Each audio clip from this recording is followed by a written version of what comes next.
स्वामी जी करा दी लंबे लंबे श्वासों के साथ। प्रोटीन की कमी को नेचुरली दूर करने का तरीका भी आपने बता दिया है ताकि आर्टिफिशियल सप्लीमेंट की ज़रूरत ना पड़े।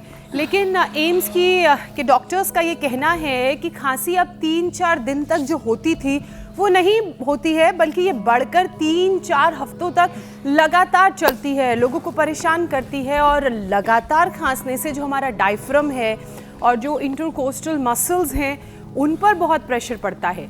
योग से इन्हें कैसे मजबूत किया जाए और कैसे इस प्रेशर को कम किया जाए और जो प्रेशर की जड़ है खांसी उससे भी बचा जाए।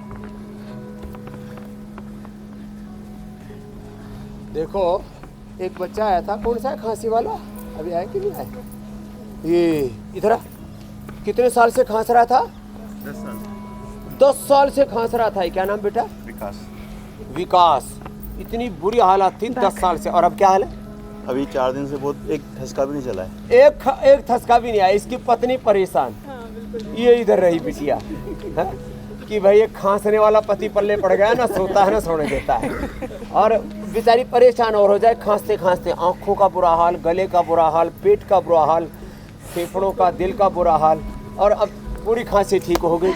खाली क्या क्या लौकी का सूप पिया और जो खान पान पूरा ठीक कर दिया। लो जा बेटा खुश रहो। हाँ, अब ये देखो ये उसमें घूम रहा है।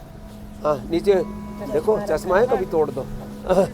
देखो जो है नंगे पाँव अब घास पर घूम रहा है तो भी खांसी नहीं आ रही। तो देखो एक तो ये करना, एक तो ये करना, फिर ये दूसरा देखो ऐसे खड़े होकर के बैठ के ऐसे, ये ऐसे ऐसे।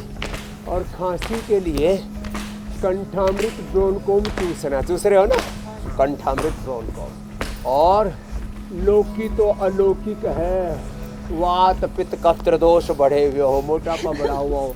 एक भाई तो आया 100 से ज्यादा गांठें थी। क्या नाम है? गाने की कमी है। गजानंद गोपाल सोनी 150 गांठें थी। लौकी कल्प किया, गोधन अर्क पिया, सारी गांठें घुल गई रहे मेरे भाई। हाँ अब चलो बैठ जा।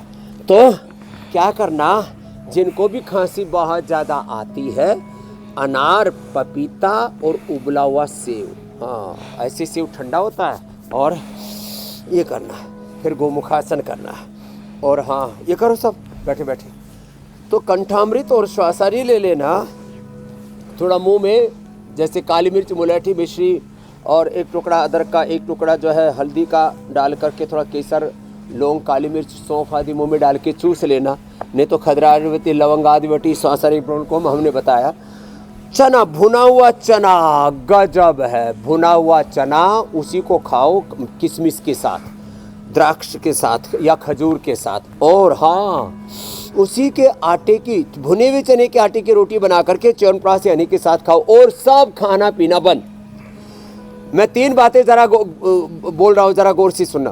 पेट में खाने पीने की इतनी चीज़ें डाल देते, दाल, शाक, सब्जी, दवाई, हजारों चीज़ें अंदर चली जाती है। एक एक चीज़ में 100 मेडिसिनल कंपाउंड उसके घटक होते हैं, अलग अलग प्रकार के उसके वो तत्व होते हैं आहार के। एक एक चीज़ में 100 से लेके 500,000 मेडिसिनल कंपाउंड उसके भीतर आहार के अलग अलग पोषक तत्व होते हैं।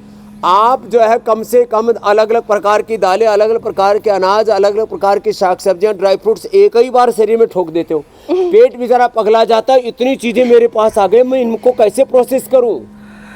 हजारों चीज़ आ जाती है, हजारों चीज़ों की खाने पीने की भीड़ पेट में, हजारों विचार दिमाग में, हजारों भावनाएं दिल में। पेट भी बोझिल, दिल भी बोझिल, दिमाग पर भी बोझा। बोझ के साथ नहीं, बोध के साथ जियो।